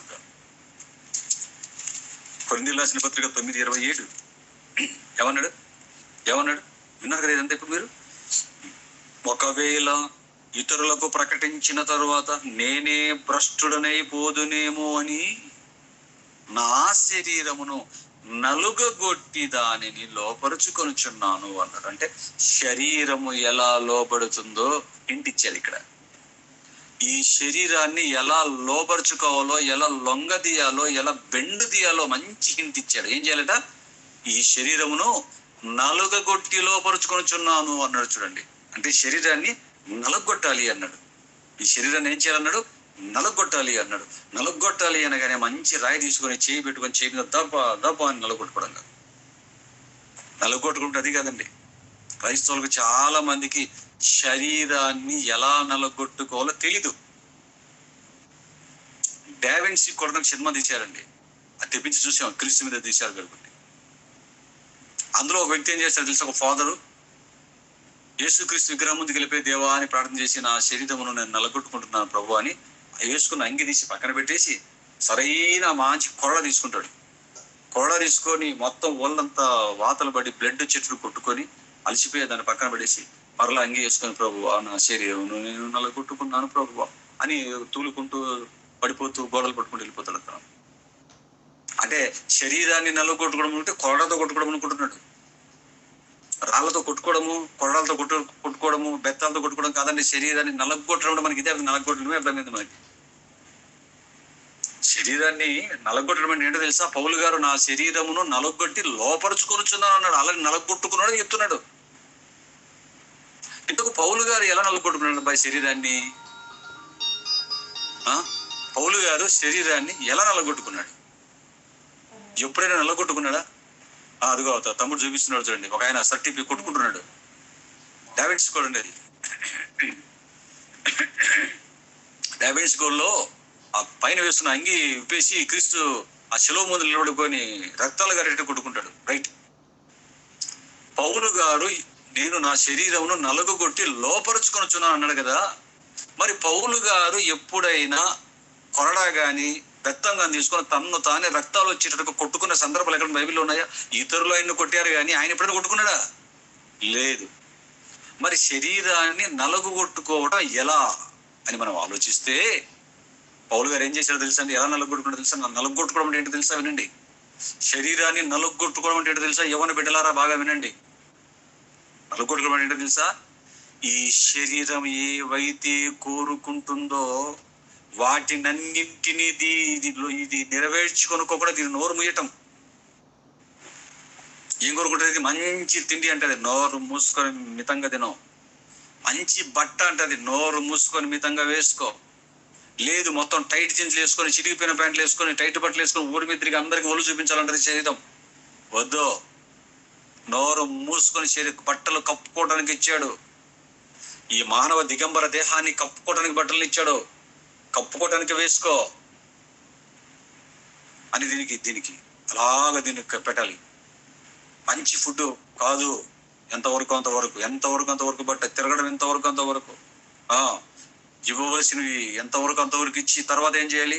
బైబిల్ చదవటం తిప్పాలి, దీన్ని జాగ్రత్తగా మంచి మెసేజ్లు వినటంలో పెట్టాలి దీన్ని. ఎందుకంటే శరీరానికి అలాగా మెసేజ్లు మంచి టాపిక్స్ వినిపిస్తూ బైబిల్ నేర్పిస్తుంటే అదేం చేస్తుంది తెలుసా? దాని అవసరతలో అది మర్చిపోతుంది, దాని కోరికలు మర్చిపోతుందండి. పౌలు గారు అదే చేశారు. పౌలు గారు అదే చేశారు. పౌలు గారు కూడా మంచి యవన ప్రాయంలో దేవుని సేవకు వచ్చాడండి, మహానుభావుడు.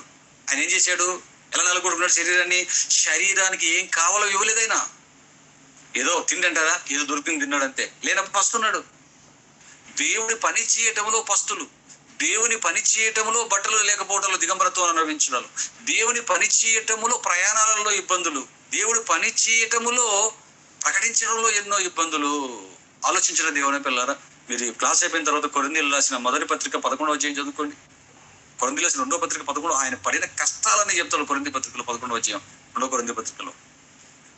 కొరింథీయులు రాసిన 2వ పత్రికలో మీరు 20వ వచనం నుంచి కింద చదువుకుంటే ఎన్ని కష్టాలు పడ్డాడో చెప్తాడు. అంటే శరీరము కోరుకునే వాటిని పక్కన పెట్టేశాడు, దేవుడి పనిలో ముందుకు వెళ్ళిపోయాడండి.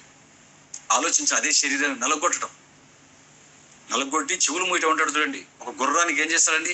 గుర్రాన్ని లోపరుచుకోవాలంటే శరీరాన్ని నలగొట్టి లోపరుచుకోవాలన్నాడు కదా. మరి గుర్రాన్ని ఎలా లోపరుచుకోవాలో మనకు అర్థమైతే కొంత అంతో ఇంత శరీరాన్ని లోపరుచుకోవడం అర్థమవుతుంది. గుర్రాన్ని ఎలా లోపరుచుకుంటాము?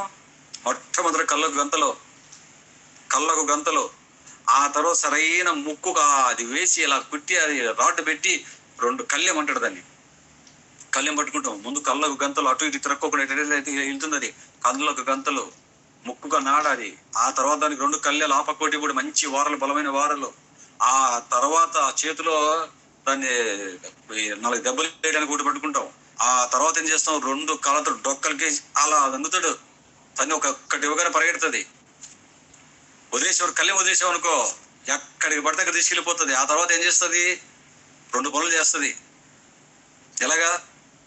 ముందర కళ్ళతో పైకి లేస్తుంది. ఇలాగా మనం ఏమనుకుంటాం? అబ్బో సినిమాలు లేచినట్లు లేచింది అనుకుంటామేమో. ఎందుకు పైకి లేస్తుంది అనుకున్నారు? నిన్ను సంతోషపరచడానికి కాదు. అలా పైకి లెగ్గానే ఒక్కసారిగా దాని ముడ్డు మీద పడిపోతాం మనం. వెళ్ళి దాని ముడ్డు మీద పడతావు. ఆ ముడ్డు మీద పడిన 1 సెకండ్ లోనే అలాగే కిందికి జారుతావు కాళ్ళ దగ్గరికి. 2 కాళ్ళతో ఒక్క తన్ను తనిందంటే అవే పడతాం మనం. 2 కాళ్ళతో ఎగిస్తుంది 1 తన్ను. ఎక్కడ పడతాం? మనకి బోన్స్, రిప్స్ విరుగుతాయి. మనకు బోన్స్ విరిగిపోతే పొరపాటున ఇక్కడ గుండెలకు కానీ వెనకలు కానీ తగిలింది అనుకో, దెబ్బ విరిగిపోతాయి బోన్స్. అంతగా తంతుంది. ఒక్కటేసారి తంతుందండి. ఇవన్నీ 1 గంటలో జరగవు. ఒక 2-3 సెకండ్లో జరిగిపోతాయి. పైకి లెగటం, నువ్వు జారటం, దాని ముడ్డు మీద పడటం, కాళ్ళ దగ్గరికి వెళ్ళిపోవడం, ఎక్కిసి తన్నటం, నిన్ను వెనక్కి ఎత్తినది ముందు పరిగెడుతుంది అది. ఎప్పుడు నీకు గుర్రాన్ని సరిగ్గా హ్యాండిల్ చేయటం, తోలటం రానప్పుడు, హార్స్ రైడింగ్ నీకు రానప్పుడు, హార్స్ రైడింగ్ రావడం ఏం చేయాలి? గుర్రం మీద కూర్చోడానికి మునిపే దాని కళ్ళకు గంతలు, మూతికి ముక్క అది పెట్టేసి, ఆ ఇనుప రాడ్డు, మంచి రాడ్డు పెట్టేసి ఆ పక్క పెట్టేసి ఇటు తిప్పాలండి, ఇటు తిప్పాలండి. ఎక్కువ ఓవర్ యాక్షన్ చేసి లాగినామనుకో, ఆ ముక్కు నొప్పిసి అలాగే నిలబడిపోతుంది అది. ఆలోచించిన దేవుని పిల్లలరా, గుర్రాన్ని లొంగదీసే విధానం. అదో గుర్రం చూడండి ఎలాగా గెటప్ ఉంది. దాని గెటప్, ఆ గెటప్ అంతా అందం కోసం పెట్టలేదు, లొంగదీయడానికి చేసాడు మనిషి. అలా డొక్కలో తనితే అప్పుడు పరిగెడుతుంది. ఎటు పోవాలంటే అప్పుడు పరిగెడుతుంది అది. ఆలోచించండి పిల్లలు, ఇది గుర్రాన్ని లొంగదీసే విధానం. మరి శరీరాన్ని లొంగదీసే విధానం ఉందా? ఆ విధానం ఏంటది? ఈ కళ్ళకు దేన్ని పడతాను చూడకుండా దీనికి సరైన గంతలు, అనగానే మళ్ళీ గుడ్డలు కట్టుకోకూడదు. గంతలు అనగానే మనసులో కట్టుకోవాలి గంతలు, సరైన గంతలు. నోటికి చిక్కెం, చెవులకు ఏ వినాలో అవి వినాలి. ఈ చేతులకు, కాళ్ళకు దేవుడు కార్యక్రమాలను అప్పగించామనుకోండి, ఆటోమేటిక్ గా శరీరము తన కార్యక్రమాలను మర్చిపోయి, తన కోరికలు మర్చిపోయి దేవుడి పనిలో ఉంటుంది. ఎంతగా ఉంటుందంటే పెళ్లి కూడా పట్టించుకుని బయట వచ్చిన తర్వాత పౌలు గారు అలాగే చేశారు. తీతు, తిమోతి, ఎఫెసు, దుర్భూమి, లూకా గారు, వీళ్ళందరికీ భార్య లేది. ఏది భార్య లేది? లేదు. దేవుడి పనిలో ఉన్నారంటే, దేవుడి పనిలో ఎంత కోరికను మర్చిపోతావు చూడండి శరీరం. దేవుడి పనిలో ఎంత బలీయమైన కోరికను మర్చిపోతుందో, కామాన్ని మర్చిపోతుంది, శరీర కోరికను, కాపురాన్ని మర్చిపోతుంది. అది ఇంకా దేన్ని లెక్క చేయదది. ఆలోచించిన దేవుని పిల్లలారా, నలగొట్టి లోపరుచుకున్నాడండి వాళ్ళందరూ కూడా. పౌలు గారు వాళ్ళందరూ కూడా ఆలోచించండి పిల్లలారా, ఆలోచించండి. అందుకే ఉన్నాడు, నా శరీరమును నలగొట్టి లోపరుచుకున్నాను అన్నాడా? ఏంటెన్స్ అది? లోపరుచుకున్నాను అన్నాడా? లోపరుచుకొనుచున్నాను అన్నాడు. చూడండి ఆ మాటని. నా శరీరమును నలగొట్టి దానిని లోపరుచుకొనుచున్నాను. లోపరుచుకొన్నాను కాదు, లోపరుచుకున్నాను మీసాలు మేలేదు పౌలు గారు. లోపరుచుకొనుచున్నాను నాయన, ప్రజెంట్ కంటిన్యూస్ టెన్స్ నాయన అన్నాడు. లోపరుచుకున్నాను అనడానికి లోపరుచుకొనుచున్నాను అనడానికి ఎంత తేడా ఉందనుకున్నారు? లోపరుచుకున్నాను అంటే లోపరు చేసుకున్నాడు అని. లోపరుచుకున్నాను లేదైనా, జబ్బలు జరగలేదు పౌలు గారు. దానిని నలగొట్టి లోపరుచుకొనుచున్నాను అంటే దాన్ని నలగొడుతూనే ఉన్నాడు. లోపరుచుకొనుచు ప్రజెంట్ కంటిన్యూస్ టెన్స్. ఎంతవరకు లోపరుచుకున్నాడు? మరణించేంత వరకు.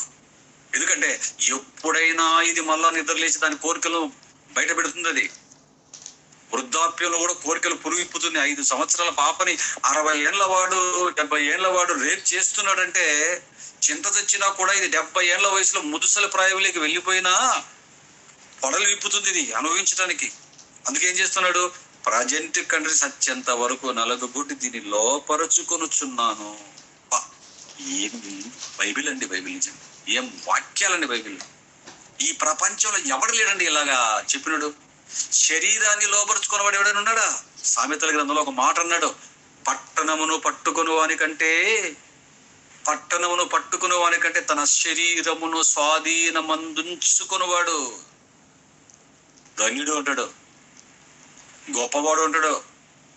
పట్టణమును పట్టుకున్న వానికంటే, అంటే అలెగ్జాండర్ లాంటి పట్టుకుంటారు, పట్టణాలను పట్టుకున్నారు వాళ్ళు. అలా అలెగ్జాండర్ లాంటి పట్టణమును పట్టుకునేటువంటి యోధుల కంటే ఎవడురా గొప్పవాడు అంటే తన మనస్సును స్వాధీనమందుంచుకొనగలవాడు ధన్యుడు, వాడు గొప్పోడు. కండలు పెంచి కత్తితో గుద్దితే 5-6 మందిని లేపేసేవాడు కాదు, వాడు కాదు గొప్పోడు. జుమ్మికి వెళ్ళిపోయి కొంచెం ధైర్యం తెచ్చుకొని కండలు పెంచి గుద్దితే పోతాడు అపక్కోడు. అదేం గొప్ప? అది కాదు గొప్ప. మరేంటి గొప్ప? తన మనసుందే, ఈ మనసును స్వాధీనపరచుకోవటం. మనసు కోతి లాంటిది. కోరికలు గుర్రాలై పరిగెడతాయి. కోరికలు గుర్రాలు అంటాడు. గుర్రము లాంటి కోరికలు సరైన కళ్ళెం వేసి డొక్కల్లో తన్ని చేత పట్టుకొని కొరడ కళ్ళకు గంతలు కట్టి అప్పుడు వెళ్తుంది కరెక్ట్గా. ఈ దేహము కూడా అంతే. పౌలు గారు అందుకే నలుగగొట్టి లోపరచుకొనుచున్నాను. ఏ సమయంలో కానీ దానికి అవకాశం ఇవ్వలేదండి. మరణించేంత వరకు నలుగగొట్టి లోపరుచుకుంటూనే పోయాడు మహానుడు. నేను లొంగదీసేశానండి, శరీరాన్ని నలగొట్టేశానండి నేను అన్నావు అనుకో, పౌలు గారి కంటే గొప్పవాడవా నువ్వు? బైబిల్ రాసిన ప్రపంచంలో అంత సేవ చేసిన పౌలు కంటే మనమెక్కడ? నేను కాలి గోటికి పనికిరాం మనందరం. ఈ కాలం ఉన్న సేవకులు ఆయనలో 1% చేయలేదు పని. మీరు ఏమనుకుంటున్నారా పౌలు గారిని? పిల్లరా, అంతటి మహాశయుడే నలగొట్టి లోపరుచుకొనుచున్నంటే మేము నలగొట్టేసామండి, లోపరి చేసుకున్నామండి అని తెల్లబట్టలు వేసినంత మాత్రం నలగొట్టేసినట్ట? తెల్లబట్టలు, తెల్ల చీర, నార చీరలు కట్టుకున్నంత మాత్రం లోపరి చేసినట్ట? ఇక్కడ తెల్ల ప్యాంటు, తెల్ల బట్టలు అయ్యగారికి, అమ్మగారికి ఏమో తెల్ల బట్టలు, అయ్యగారికి తెల్ల బట్టలే, సింగిల్ కలరే. ఇంటికి వెళ్ళిపోతే టీవీలు, ఫ్రిడ్జ్లు, కార్లు, గీర్లు, ఏసీలు, గీసీలు అదిరిపోతాయి. ఎట్లే వంటలు చూసామంటే ముక్కు పొట్టలు అదిరిపోతాయి. పూటకి మీరు ఏమనుకుంటున్నారో? పూటకి టేస్టీ ఫుడ్. కాలి మీద కాలు వేసుకొని దేహం పొట్ట పెంచుకొని బతుకుతుంది. కలర్ వైట్ అంతే, సమర్పించుకున్నామని. కలర్ వైట్ పట్ల అంటే కాసేపటి జనాల ముందరికి సాటిస్ఫాక్షన్ కోసం అంతే. జన సాటిస్ఫాక్షన్ కోసం. ఎందుకు వచ్చింది నీకు అంత పొట్ట? ఎందుకు పెంచావు అంత పొట్ట? దైవ సేవకుడు ఎందుకు వచ్చింది నీకంత? శుభ్రంగా తిన్నావు, సుఖపెట్టావు, దేహాన్ని సుఖపెట్టావు కాబట్టి అంత వచ్చావు. దేహాన్ని నలగొడతాంటే నువ్వు మోకరించి ప్రార్థన చేసుకుంటూ, స్వార్థ ప్రకటన కోసం తిరుగుతూ, మితముగా తింటూ, ఏమండి దేవుడి కార్యక్రమాల్లో ఉంటూ ఇలా ఉన్నావండి. ఎందుకంత ఒళ్ళే చేస్తుంది మనకి? నీకు తెలియకుండా పెరిగిపోతుందా అది? ఆలోచించండి. వైట్ బట్టలు వేసినంత మాత్రాన శరీరాన్ని సమర్పించుకున్నామంటున్నారు మనల్ని. ఏం సమర్పించుకున్నది? తలకాయ ఏంటి? వైట్ బట్టలు వేసుకోవడం సమర్పించుకోవడమా? పూలు పెట్టుకోవడం సమర్పించుకోవడమా? ఏంటండి ఇది? బైబిల్ చెప్పిందా? సమర్పించుకుంటే వైట్ బట్టలు వేసుకో, చూపించకరా ఫ్రెండ్స్. అలాగని రంగు బట్టలు వేసుకొని మీరు విచ్చలవిడిగా తిరగడానికి కాదు, ఒళ్ళు కప్పుకోవడానికి ఏదో ఒక రంగు వేసుకో, ఇతరులకు అభ్యంతర కారణంగా కాకుండా. నలగొట్టడం అంటే అన్ని విధాలుగా నలగొట్టాలి దీన్ని.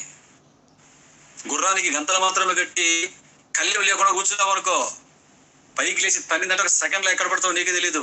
డ్రిప్స్ విరిగిపోతాయి. ఏమనుకున్నావో అవి శరీరం కాబట్టి విరిగినట్టు కనబడతాయి. ఇది ఆత్మకు విరిగినట్టు ఎక్కడ కనబడతాయి?